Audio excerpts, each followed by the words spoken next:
اس دور پہ نازاں تھی دنیا، اب ہم وہ زمانہ بھول گئے، اوروں کو جگانا یاد رہا، خود ہوش میں آنا بھول گئے۔ منہ دیکھ لیا آئینے میں، پر داغ نہ دیکھا سینے میں، دل ایسا لگایا جینے میں، مرنے کو مسلمان بھول گئے۔ اغیار کا جادو چل بھی چکا، ہم ایک تماشا بن بھی گئے، اپنوں کو مٹانا یاد رہا، باطل کو مٹانا بھول گئے۔ آذان تو اب بھی ہوتی ہے مسجد کی فضا میں، اے انور جس ضرب سے دل ہل جاتے تھے، وہ ضرب لگانا بھول گئے۔ وضع میں تم ہو نصارا تو تمدن میں ہنود، یہ مسلمان ہیں جنہیں دیکھ کے شرمائیں یہود۔ الحمدللہ الحمدللہ نحمده ونستعینه ونستغفره ونؤمن به ونتوکل علیہ ونعوذ باللہ من شرور انفسنا ومن سیئات اعمالنا، من يهده الله فلا مضل له ومن يضلل فلا هادي له، ونشهد أن لا إله إلا الله وحده لا شريك له، ونشهد أن سيدنا وسندنا وهادينا ومرشدنا وقائدنا وحبيبنا وحبيب ربنا وطبيبنا وطبيب قلوبنا ومأوانا وملجانا ومولانا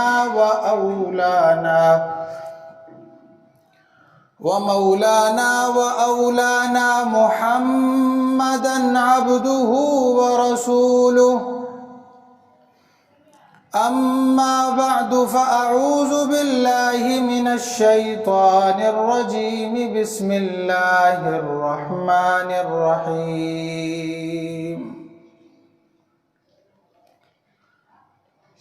إن هذا القرآن يهدي للتي هي أقوم، ويبشر المؤمنين الذين يعملون الصالحات أن لهم أجرا حسنا۔ وقال تعالى في مقام آخر: والعصر إن الإنسان لفي خسر إلا الذين آمنوا وعملوا الصالحات وتواصوا بالحق وتواصوا بالصبر۔ صدق الله العظيم وبلغنا رسوله النبي الكريم، ونحن على ذلك لمن الشاهدين والشاكرين، والحمد لله رب العالمين۔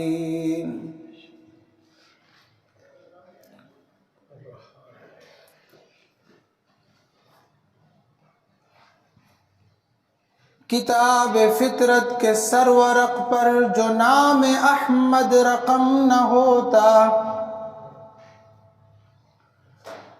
کتاب فطرت کے سرورق پر جو نام احمد رقم نہ ہوتا، یہ نقش ہستی ابھر نہ سکتا، وجود لوح و قلم نہ ہوتا،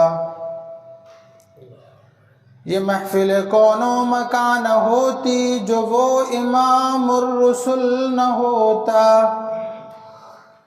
زمین نہ ہوتی فلک نہ ہوتا، عرب نہ ہوتا عجم نہ ہوتا۔ جو کرنی ہے جہانگیری محمد کی غلامی کر، عرب کا تاج سر پر رکھ خداوند عجم ہو جا۔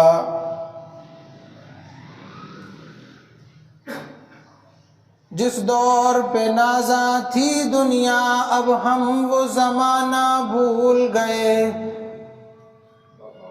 اوروں کو جگانا یاد رہا خود ہوش میں آنا بھول گئے۔ منہ دیکھ لیا آئینے میں پر داغ نہ دیکھا سینے میں، دل ایسا لگایا جینے میں مرنے کو مسلمان بھول گئے۔ اغیار کا جادو چل بھی چکا ہم ایک تماشا بن بھی گئے، اپنوں کو مٹانا یاد رہا باطل کو مٹانا بھول گئے۔ آذان تو اب بھی ہوتی ہے مسجد کی فضا میں اے انور، جس ضرب سے دل ہل جاتے تھے وہ ضرب لگانا بھول گئے۔ وضع میں تم ہو نصارا تو تمدن میں ہنود، یہ مسلمان ہیں جنہیں دیکھ کے شرمائیں یہود۔ مسجد تو بنا دی شب بھر میں ایمان کی حرارت والوں نے، من اپنا پرانا پاپی ہے برسوں میں نمازی بن نہ سکا۔ اقبال بڑا اپدیشک ہے من باتوں میں منہ لیتا ہے، گفتار کا غازی بن تو گیا کردار کا غازی بن نہ سکا۔ نماز اچھی، روزہ اچھا، حج اچھا، زکوٰۃ اچھی، مگر میں باوجود اس کے مسلمان ہو نہیں سکتا۔ نہ جب تک کٹ مروں میں خواجہ یثرب کی حرمت پر، خدا شاہد ہے کامل میرا ایمان ہو نہیں سکتا۔ حضرت چلے معراج پر بلغ العلا بکمالہ، اندھیرا تھا اجلا ہو گیا کشف الدجا بجمالہ۔ اوصاف ان کے سب بھلے حسنت جمیع خصالہ، لازم ہے سب پر یوں کہیں صلو علیہ وآلہ۔ قابل قدر، قابل احترام معزز محترم گرامی قدر حاضرین و سامعین، دوستو، بزرگوں، بھائیوں،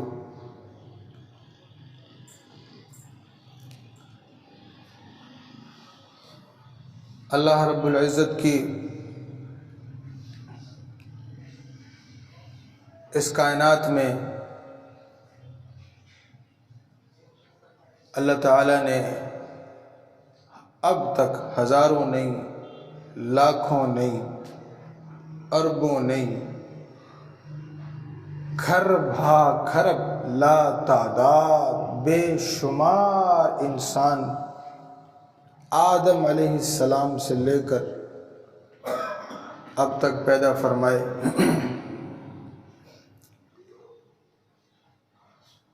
اور نامعلوم یہ سلسلہ کب تک انسانی پیدائش کا جاری رہے گا۔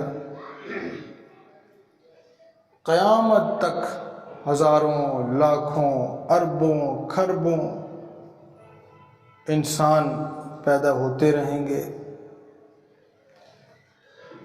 انسان پیدا ہوتے ہیں، انسانوں کی پیدائش سے گھر بنتا ہے، گھروں سے محلہ بنتا ہے، محلوں سے ایک کالونی بنتی ہے، کالونیوں سے ایک سوسائٹی بنتی ہے، سوسائٹی سے ایک معاشرہ تشکیل پاتا ہے، ایک شہر بنتا ہے، شہروں سے صوبہ بنتا ہے، صوبوں سے ملک بنتے ہیں، ملکوں سے آگے پھر بر اعظم بنتے ہیں، بر اعظموں سے پھر آگے دنیا بنتی ہے۔ یہ اللہ تبارک و تعالیٰ نے اتنی بڑی وسیع دنیا پیدا فرمائی، اور آدم علیہ السلام سے لے کے ہزاروں سال پہلے سے انسان پیدا ہوا، جب سے اس وقت سے انسان بڑھتا بڑھتا بڑھتا، انسان کی پیدائش بڑھتے بڑھتے اس وقت 7 سے 8 ارب کی آبادی دنیا کی ہو چکی ہے۔ 7 سے 8 ارب کی آبادی اس وقت دنیا کی ہے، محتاط اندازے کے مطابق، ورنہ مکمل تو معلومات سوائے میرے اللہ کو کسی کو نہیں۔ تو اتنی انسانیت اللہ تعالیٰ نے پیدا فرمائی، اتنے انسان اللہ نے پیدا فرمائے، ان انسانوں سے شہر بننے ہیں، قبیلے بننے ہیں، قومیں بننی ہیں، ذاتیں بننی ہیں، ان انسانوں کو ملا کر آگے کئی شہر آباد ہونے ہیں، ملک آباد ہونے ہیں، کئی بر اعظم اور ریاستیں برپا ہونی ہیں، اور اتنا لمبا سسٹم اللہ تعالیٰ نے جو ہزاروں سال سے چلایا ہے اور آئندہ بھی ہزاروں سال چلتا رہے گا۔ تھوڑا سا ہم اگر سوچیں کہ کیا خیال ہے کہ اللہ تعالیٰ نے یہ ایسے ہی بغیر کسی قانون کے اور بغیر کسی اصول کے اتنے انسانوں کو پیدا کیا ہوا ہے، یا ان انسانیت کے پیچھے کوئی اللہ کا اصول، کوئی راز، کوئی قانون اللہ کا ہے جس کے مطابق یہ انسانیت کی پیدائش بڑھتی اور چڑھتی رہے؟ یقیناً انسان کا دماغ کہتا ہے کہ اس کے پیچھے اللہ کا کوئی قانون لازماً ہے۔ انسانی پیدائش اور انسانی زندگی کے پیچھے اللہ کا کوئی منصوبہ ہے، کوئی قانون فطرت ہے۔ سورج جو روزانہ نکل رہا ہے، روزانہ ڈوب رہا ہے، معلوم ہوتا ہے اس کے پیچھے کوئی قانون فطرت ہے۔ چاند روزانہ نکلتا ہے، روزانہ چھپتا ہے، اس کے پیچھے قانون فطرت ہے۔ کبھی سردی آ جاتی ہے، کبھی گرمی آ جاتی ہے، کبھی بارش آ جاتی ہے، کبھی دھوپ نکل آتی ہے، کبھی سورج چھپ جاتا ہے، مہینہ مہینہ انتظار کرتے رہتے ہیں کہ کاش سورج باہر آ جائے، وہ باہر نہیں آتا، اور کبھی ہمارے سر پہ کھڑا آگ برسا رہا ہوتا ہے۔ یہ جو ایک نظام چل رہا ہے، اس کے پیچھے ایک قانون فطرت۔ اسی طرح انسانیت کی پیدائش اور اس کی تخلیق کے پیچھے بھی ایک قانون فطرت ہے، اور اللہ تعالیٰ نے اس قانون اور اس کسوٹی کے مطابق انسانی اقوام کو چلانا ہے۔ وہ اللہ کے قانون سب قوموں کے لیے برابر ہے، سب انسانوں کے لیے برابر ہے۔ اس قانون پر جب کوئی انسان، فرد، قوم، معاشرہ، ملک، صوبہ چلتا رہے گا، اس قانون پر جب تک کاربند رہے گا، اللہ تعالیٰ اسے ترقی اور عروج عطا فرمائے۔ جب اس قانون سے ہٹ جائے گا، جب اس قانون کو چھوڑ دے گا، اللہ تعالیٰ اسے اس دنیا میں ہی، اس انسان کو، اس معاشرے کو، اس کالونی کو، اس شہر کو، اس ملک کو، اس قوم کو اللہ ذلیل و رسوا کر دے گا اور تباہ و برباد فرما دے گا۔ اس کو کہتے ہیں قانون عروج و زوال۔ قوموں کا عروج و زوال کا ایک قانون ہے، جس قانون کے لحاظ سے اللہ تعالیٰ بعض قوموں کو اٹھا کر عروج بخش دیتا ہے، پھر بعض قوموں کو نیچے گرا کر ذلیل و رسوا کر دیتا ہے۔ اس وقت پاکستان کی صورتحال، ہمارے ملک، پوری قوم پاکستان کی اس وقت من حیث القوم من حیث الجماعہ، ہر شخص پریشان ہے، ہر شخص پریشان ہے ہر شخص ایک مشکل حالت سے، ایک مشکل سفر سے، ایک مشکل دور سے گزر رہا ہے۔ کیا ہے؟ ہر طرف پریشانی ہے، ذلت و رسوائی ہے، اس قوم کا، اس ملک کا کوئی پتہ ہی نہیں ہے، کوئی ترقی ہی نہیں ہے، غریب ذلیل و رسوا ہو گیا، مڈل طبقہ ذلیل و رسوا ہو گیا۔ اب تو امیروں کو بھی جب دیکھا کہ جان کے لالے پڑنے والے ہیں، انہوں نے بھی اپنے بچاؤ کا سلسلہ یہ نکالا کہ جلدی جلدی جو پیسے ہیں وہ بچا کھچا لے کر اس ملک سے نکل جاؤ، کہیں اور چلے جاؤ، تاکہ یہ بھی نہ کہیں سب ختم ہو جائے، کچھ اپنا آپ بچا لیں۔ ہر شخص پریشان ہے۔ پھر ہر شخص لازمی اپنے ملک سے محبت کرتا ہے، چاہے کسی بھی پارٹی کا ہو۔ ہر شخص مسلمان اپنے ملک سے محبت تو کرتا ہے، وہ چاہتا ہے اس کو ترقی ملے، وہ چاہتا ہے یہ ٹھیک ہو جائے، وہ چاہتا ہے اس میں بہتری آئے۔ ہر مسلمان، ہر پاکستانی یہ چاہتا ہے، اور اس کی وجہ سے وہ اپنے اپنے قائد، جو بھی اس کی پارٹی کا لیڈر ہے، جس کو وہ پسند کرتا ہے، جو اس کی سمجھ میں آتا ہے، اس کا ساتھ دیتا ہے، اس کی طرف سے ایک امید رکھتا ہے کہ شاید میرے ملک کو یہ بھنور سے میرا یہ لیڈر نکال دے، شاید میرے ملک کی قسمت یہ میرا فلاں قائد یا میرا لیڈر بدل دے، شاید فلاں بندہ آ جائے تو ملک کی تقدیر بہتر ہو جائے گی اور حالات بہتر ہو جائیں گے، میرا ملک ٹھیک ہوگا تو ہم بھی ٹھیک ہوں گے، سارے انسان ٹھیک ہو جائیں گے۔ اس وقت ہر پاکستانی کا ایک یہ سوچ ہے، یہ فکر ہے۔ لیکن میرے عزیز دوستوں، بزرگوں، بھائیوں، میں اس موقع پر آپ کو، پوری قوم کو، پورے لوگوں کو، سب کو یہ پیغام دینا چاہتا ہوں کہ کبھی ہم نے اپنے دین، مذہب اسلام اور اپنے خدا اور اللہ سے بھی پوچھا ہے کہ یا اللہ حالات کیسے بدلیں گے، ترقی کیسے ہمیں حاصل ہوگی، ہمارے اندر کیا برائی ہے، کیا مصیبت ہے کہ ہم مار کھا رہے ہیں؟ اگر ہم اس ملک کی تقدیر کو بہتر دیکھنا چاہتے ہیں تو ہمیں اس لحاظ سے بھی سوچنا پڑے گا کہ ہم اپنے خدا سے تو پوچھیں، ہم اپنے دین اسلام سے بھی پوچھیں۔ ہم نے اپنے لیڈروں سے پوچھ لیا کہ ملک کیسے ٹھیک ہو سکتا ہے، انہوں نے اپنے اپنے جلسوں میں تقریریں کر کے بتا دیا کہ یہ کرو گے، یہ کرو گے، ایسے کرنا پڑے گا، ہم ایسے کریں گے، ایسے کریں گے، ملک ٹھیک ہو جائے گا۔ اور 10 سال پچھلے ذلیل ہو رہے ہیں، وہ بھی گورنمنٹ آ گئی، وہ بھی آ گئی، انہوں نے بھی کر کے دیکھ لیا، انہوں نے بھی کر کے دیکھ لیا، کسی سے کچھ نہیں ہوا، اور سے اور ذلیل ہو رہے ہیں، اور سے اور رسوا ہو رہے ہیں۔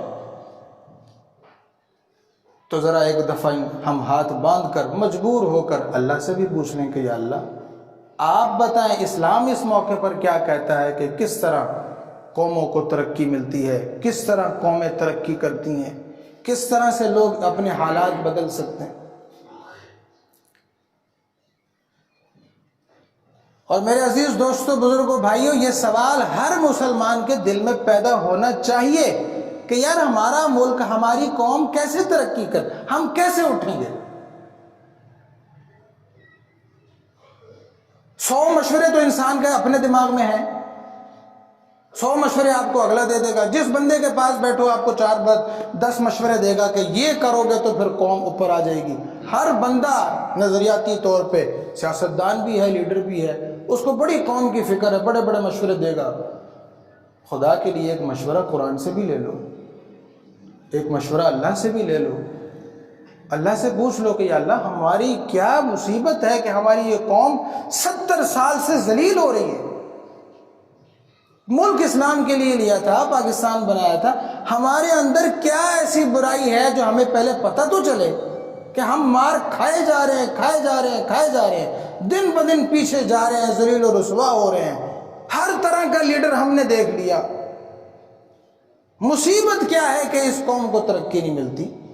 مصیبت کیا ہے کہ اس ملک کو ترقی حاصل نہیں ہوتی؟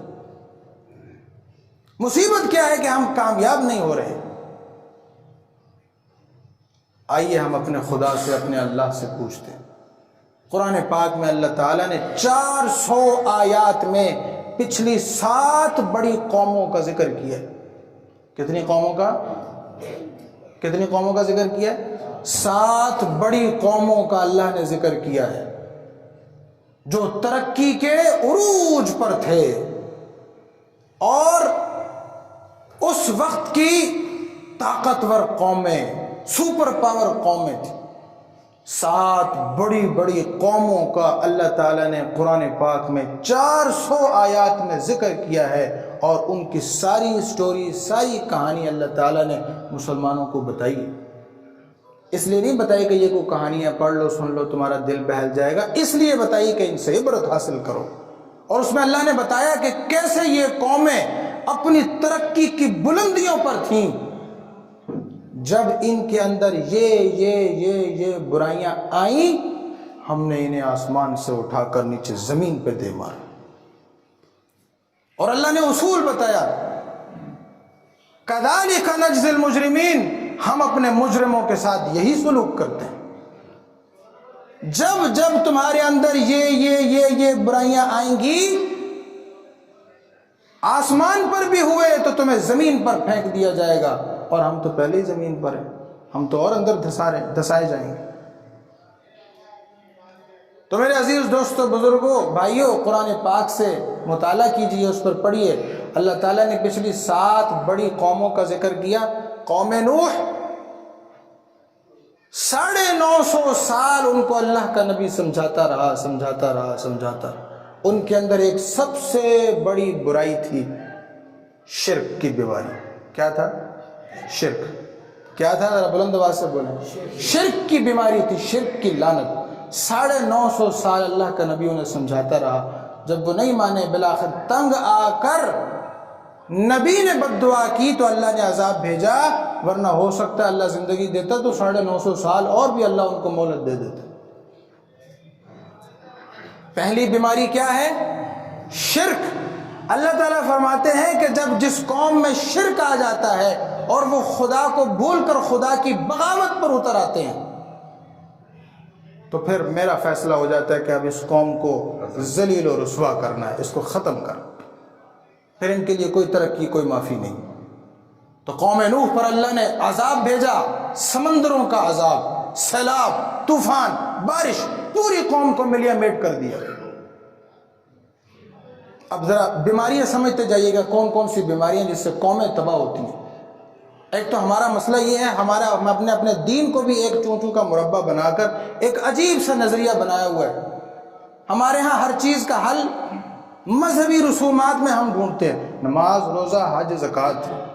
کسی نے کوئی نیک بننے کی کوشش کرنا ہے تو نماز پڑھے گا، تو روزہ رکھے گا، تو وظیفے پڑھے گا. یہ نیک بننے کا طریقہ ہے ہمارے پاس. اور جو آدمی نماز پڑھتا ہو، روزہ رکھتا ہو، وظیفے پڑھتا ہو، ہم کہتے ہیں بڑا چنگا بندہ ہے. اور چاہے سود کھاتا ہو، رشوت لیتا ہو، بے ایمانی کرتا ہو، ان چیزوں کو نہیں کوئی پوچھتا. ہمارے ہاں مذہبی طور پر اوپری چیزوں، سطحی چیزوں کو دیکھ کر اچھے اور برے کا حکم لگایا جاتا ہے. یہ سب سے بڑی بیماری اور منافقت ہے. تو میں عرض کر رہا تھا، قوم نوح پر اللہ نے عذاب بھیجا. کیا وجہ تھی؟ شرک. اس کے بعد ایک بڑی قوم آئی جسے قوم عاد کہا جاتا ہے. بہت بڑی قوم، بڑی طاقتور قوم، بڑے پیسے والے لوگ، جاگیردار، سرمایہ دار، طاقتور، اتنے طاقتور، پہلوان، لمبے لمبے قد، بڑی اچھی لمبی عمریں، صحت مند لوگ، چلتے ہوئے درختوں کو ہاتھوں سے اکھاڑ لیا کرتے تھے. اور اللہ خود فرماتے ہیں ہم نے ایسی طاقتور قوم کبھی پیدا ہی نہیں کی. بڑے طاقتور لوگ، ان میں کیا بیماری پیدا ہو گئی؟ شرک تو آئی گیا ان میں. ایک شرک کے بعد ایک دوسری بیماری ان کے اندر پیدا ہو گئی، تفاخر. کون سی بیماری؟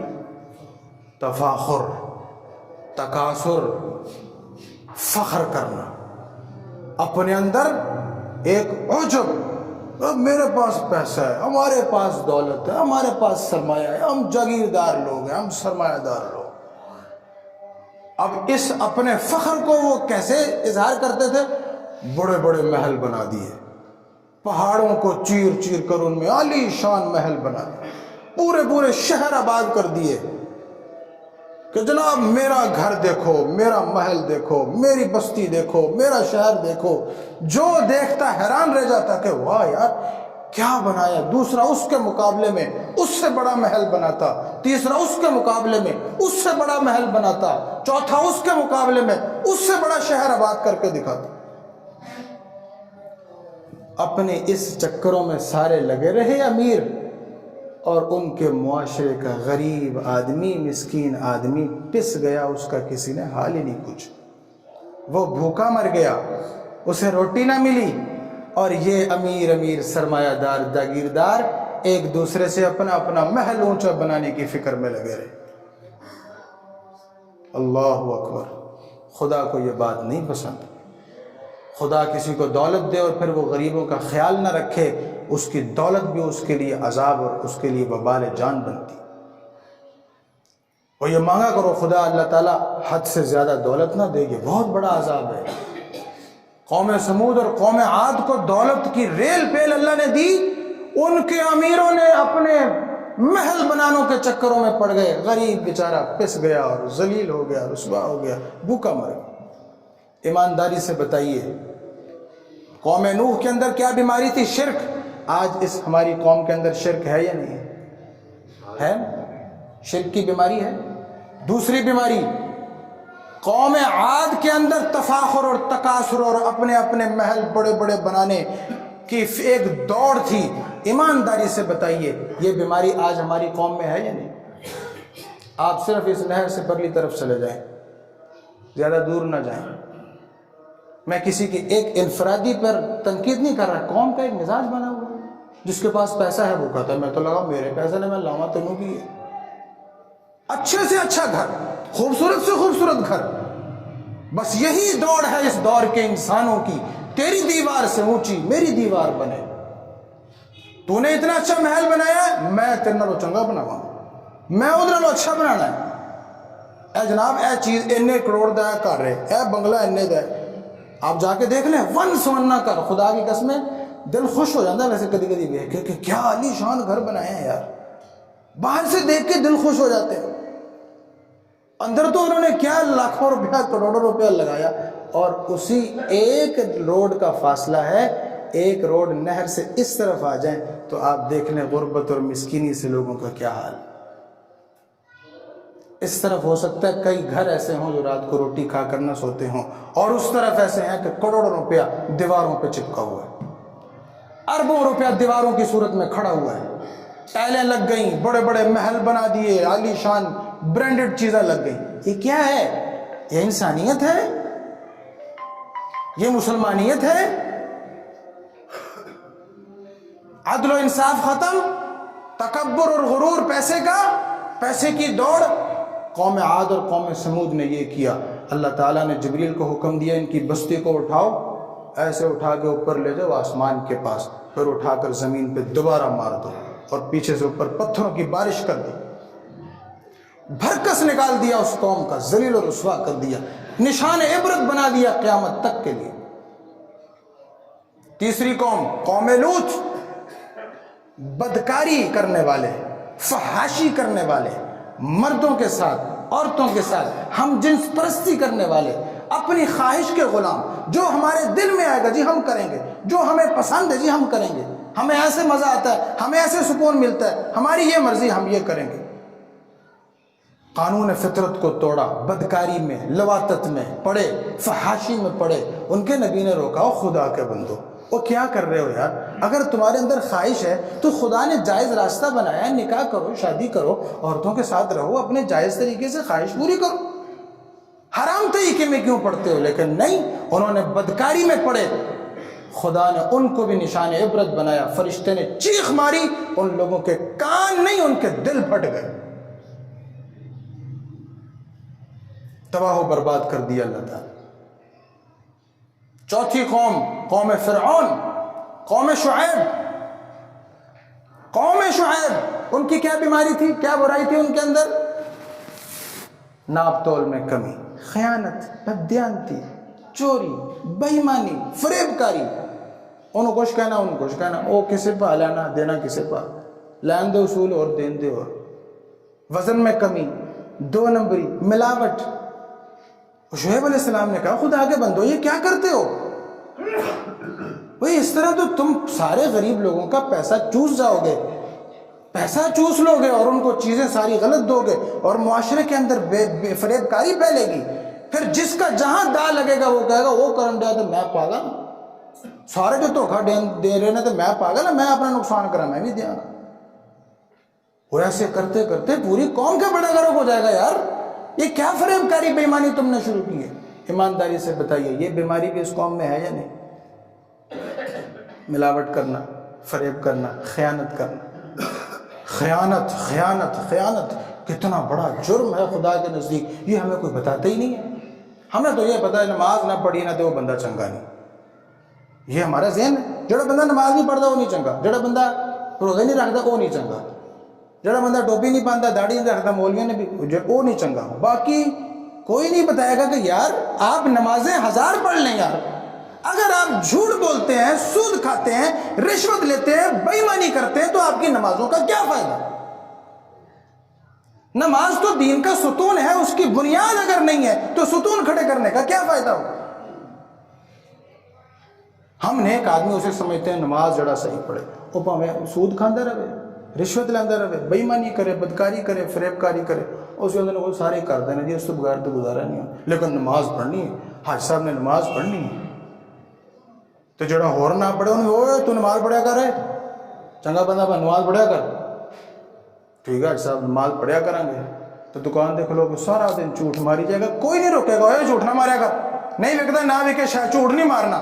کبھی کسی نے کہا ہے اپنے بندے کو، یہ کسی ملازم کو کہا وہ کہا بڑا سیاڑا ہے، بڑا شیار ہے، اینچ گاگ نو کہر لیندہ ہے کہ جناب پوچھو. یہ تو ہمارا حال ہے. بے ایمانی، رشوت، فریب کاری، خیانت، بددیانتی آپ کے اندر ہے. اور مسجدہ پر دیو یار جنہیں مرضیاں نمازاں پڑھو، خدا کو کوئی نماز نہیں چاہیے. یہ بھائی خدا قوم شعیب کی طرح اٹھا کر زمین پر مارے گا اور ذلیل و رسوا کر دے گا. قرآن میں کہیں نہیں لکھا کہ اگر تم نماز نہیں پڑھو گے تو میں تم پہ یہ عذاب بھیجوں گا، لیکن یہ لکھا ہے کہ اگر تم فریب کاری اور خیانت کرو گے تو تم پہ عذاب آئے گا خدا. ہاں ہم نے دین کا نقشہ ہی بدلا ہوا ہے. عجیب، ہم دینداری سمجھتے ہیں نماز، روزہ، حج، زکات، اور یہ ایسی چیزوں کے اندر ہمیں پھنسایا گیا اور الجھایا گیا، ہمارے دماغوں کو پریشان کر کے رکھ دیا گیا. مذہبی فرقہ پرستیوں میں ہم کھو گئے اور اصل حقیقت اسلام کی اور دین کی اور ترقی کی وہ ہمیں یاد ہی نہیں. اس قوم کو اس بات پہ کتنی دیر لڑایا گیا، لا صلاۃ لمن لم یقرأ بفاتحۃ الکتاب، جو شخص نماز میں فاتحہ نہ پڑھے اس کی نماز نہیں ہوتی. کتنا لڑایا گیا اس قوم کو اس بات پہ، کتنی نفرتیں، کتنے مسلک پیدا ہو گئے، مسجدیں بن گئی اس بات پہ. لا صلاۃ لمن لم یقرأ بفاتحۃ الکتاب، اللہ کے نبی نے فرمایا اس شخص کی نماز نہیں ہوتی جو فاتحہ نہ پڑھے. لڑایا گیا نا اس قوم کو، مسجدیں بنی اس بنیاد پہ، لوگ لڑے، مناظرے کر کر مولویوں نے برکت نکال دی. اور اسی نبی نے فرمایا لا ایمان لمن لا امانت لا، اس شخص کا ایمان ہی نہیں ہے جس کے اندر امانت داری نہیں ہے. یہ کسی نے دسی؟ اسی نبی نے فرمایا لا دین لمن لا عہد لا، جو عہد و پیمان کی پاسداری نہ کرے اس کا کوئی دین نہیں ہے. یہ کسی نے بتائی؟ لا صلاۃ پہ زور لگا دیا اور فرقہ واریت کی طرح ہم نے مسجدیں بدل بدل کے رکھ دی. لیکن لا ایمان والی حدیث نہیں کسی نے سنائی، لا دین والی کسی نے حدیث نہیں سنائی. معاشرہ میں نماز پڑھتے ہیں، بدکاریاں بھی کرتے ہیں. معاشرہ نماز، ابھی رمضان آئے گا، روزے ماشاءاللہ سارے رکھیں گے، لیکن پھر بھی رشوت، پھر بھی بے ایمانی، پھر بھی سود چل رہا ہے، پھر بھی فریب کاری ہو رہی ہے، پھر بھی 2 نمبری چل رہی ہے. اور خدا کی قسم میں کہتا ہوں بایزید بستامی بھی آ جائے اس ملک میں، تقدیر نہیں بدل سکتی، خدا کی قسم نہیں بدل سکتی. نہ مولانا فضل الرحمان اس ملک کی تقدیر بدل سکتا ہے، نہ مولانا طارق جمیل اس ملک کی تقدیر بدل سکتا ہے، نہ آپ کا نواز شریف بدل سکتا ہے، نہ آپ کا عمران خان بدل سکتا ہے. اس ملک کی تقدیر کوئی نہیں بدل سکتا جب تک خدا کے ان قانون فطرت کو چھوڑو گے نہیں جن پر اللہ نے عذاب کا وعدہ کیا. بے ایمانیاں ہم نے نہیں چھوڑنی، فریب کاریاں ہم نے نہیں چھوڑنی. پڑھی جاؤ نمازاں، رکھی جاؤ روزے. یہ تو اللہ نے کہیں نہیں کہا تھا نمازاں پڑھیا جائے تو میں جناب سیدھا کر دوں گا سارے کام. اللہ نے کہا جھوٹ چھوڑو یار، فریب کاری چھوڑو، بددیانتی چھوڑو، خیانت چھوڑو. یہ ہے اصل دین، بنیاد. فریب کاری چھوڑو، بددیانتی چھوڑو، خیانت چھوڑو، اس کے بعد اب پڑھو نماز. یہ نماز تمہیں اللہ کے عرش پہ معراج کروائے گی. اندر فریب کاری ہے، بے ایمانی ہے، نفرت ہے، ایک دوسرے سے غضب ہے، غیظ ہے، ایک دوسرے کے جناب گچی مڑوڑنے کے لیے تیار بیٹھو، چالیں چل رہے ہو، سانسیں چل رہے ہو، ابھی میں کھولوں گا، ابھی میں کھچ لوں گا، ابھی میں جمع کر لوں گا، اندر دماغ یہ ہے، اور تم نمازیں پڑھو گے، یہ نماز تمہاری مسجد کے چھت سے بھی اوپر نہیں جائے گی، یہ تمہیں اور ذلت کی وادیوں میں گھسے۔ تو میرے عزیز دوستو، بزرگوں، بھائیوں، بہت لمبا مضمون ہے، اس پہ جتنی بات کریں، بات تو یہ ہے کہ عمل کب کرنا ہے ہمیں۔ پتہ ہے ہمیں سب کچھ ہے، بہت بتایا، ہمیں خود بھی بہت کچھ پتہ ہے، سب پتہ ہے، اس قوم کو سب پتہ ہے۔ میں تو کہتا ہوں تقریریں کرنی بند کر دینی چاہیے، تقریریں کرنی بند، یہ سارے جناب سب کچھ بند کر دینا چاہیے۔ اس قوم کو سب سے زیادہ پتہ ہے، جتنا اس قوم کو سمجھایا گیا اتنا کسی قوم کو میرا خیال سمجھایا نہیں گیا۔ لیکن عمل کب کرنا ہے؟ جب تک عمل نہیں کریں گے سمجھانے کا بھی کوئی فائدہ ہے۔ اللہ تعالیٰ مجھے اور آپ کو عمل کی توفیق نصیب فرمائے۔ علیہ واصحابہ اجمعین۔ اللہم انت السلام و منک السلام، تبارک یا ذا الجلال والاکرام۔ اللہم اعنا علی ذکرک و شکرک و حسن عبادتک۔ یا اللہ ہم سب کو معاف فرما۔ یا اللہ ہم سب بڑے گناہ گار ہیں، خطا کار ہیں، فریب کار ہیں، سیاہ کار ہیں۔ یا اللہ ہماری فریب کاریاں، ہماری جہالتیں، ہماری بے ایمانیاں یا اللہ ہم سب جانتے ہیں۔ یا اللہ ہماری پچھلے تمام صغیرہ کبیرہ گناہوں کو معاف فرما۔ یا اللہ ہمیں ہمت طاقت نصیب فرما، ہم اپنے آپ کو بدل سکیں، بہتر کر سکیں، ہمیں اصلاح کی توفیق نصیب فرما۔ یا اللہ ہمارے حال پر رحم فرما۔ یا اللہ ہمارے حال پر رحم فرما۔ یا اللہ بہت ظلم کیا اپنی جانوں پر، اپنی قوم پر، اپنے مستقبل پر، اپنی دنیا پر، اپنی آخرت پر۔ یا اللہ ہمیں معاف فرما، ہم پر رحم فرما۔ اگر تو نے ہم پر رحم نہ کیا تو ہم خسارہ پانے والوں میں سے ہو جائیں گے، ہم دنیا آخرت میں ذلیل ہو جائیں گے۔ یا اللہ ہمیں کون مشکل سے نکالے گا؟ یا اللہ ہمارے حال پر رحم فرما، ہمیں اپنے آپ کو درست کرنے کی توفیق نصیب فرما، ہمیں ہمت نصیب فرما، ہمیں حوصلہ نصیب فرما، ہمارے اندر ایک طاقت نصیب فرما کہ ہم اپنے آپ کو اپنے نفس اور شیطان کے ساتھ لڑ سکیں۔ یا اللہ ہم اپنی اصلاح کر سکیں، ہمیں توفیق نصیب فرما۔ میرے اللہ تمام بیماروں کو شفا نصیب فرما، تمام مرحومین جو دنیا سے چلے گئے یا اللہ ان کی مغفرت فرما۔ یا اللہ ہم جب تک زندہ ہیں ہمیں دین اسلام پر قائم مستقیم فرما۔ جب موت آئے زبان پہ کلمہ حق لا الہ الا اللہ محمد الرسول اللہ جاری فرما۔ ایمان کی زندگی ایمان کی موت نصیب فرما، بے ایمانی کی زندگی بے ایمانی کی موت سے یا اللہ محفوظ فرما۔ یا ارحم الراحمین، یا اکرم الاکرمین، یا ذا الجلال والاکرام، مقروضوں کے قرضے ادا فرما۔ یا اللہ بے روزگاروں کو حلال روزگار نصیب فرما۔ حرام کے لقمے سے ہمیں ہماری نسلوں کو محفوظ فرما، حرام کے لقمے سے یا اللہ ہمیں ہماری نسلوں کو محفوظ فرما۔ یا اللہ جو پریشان حال ہیں ان کی پریشانیاں دور فرما، تنگ دستوں کی دستگیری فرما، جو رشتوں کے حوالے سے پریشان ہے اچھے جوڑ کے رشتے نصیب فرما۔ دنیا آخرت کی بھلائیاں ہمیں نصیب فرما، دنیا آخرت کی تمام ناکامیاں اور رسوائیوں سے ہمیں محفوظ فرما۔ اسلام کا بول بالا فرما، مسلمانوں کو عزت نصیب فرما، کفر کا منہ کالا فرما، دشمنان اسلام کو ذلیل و رسوا فرما، ان کی سازشوں کو ناکام بنا۔ سبحان ربک رب العزت عما یصفون وسلام علی المرسلین والحمد للہ۔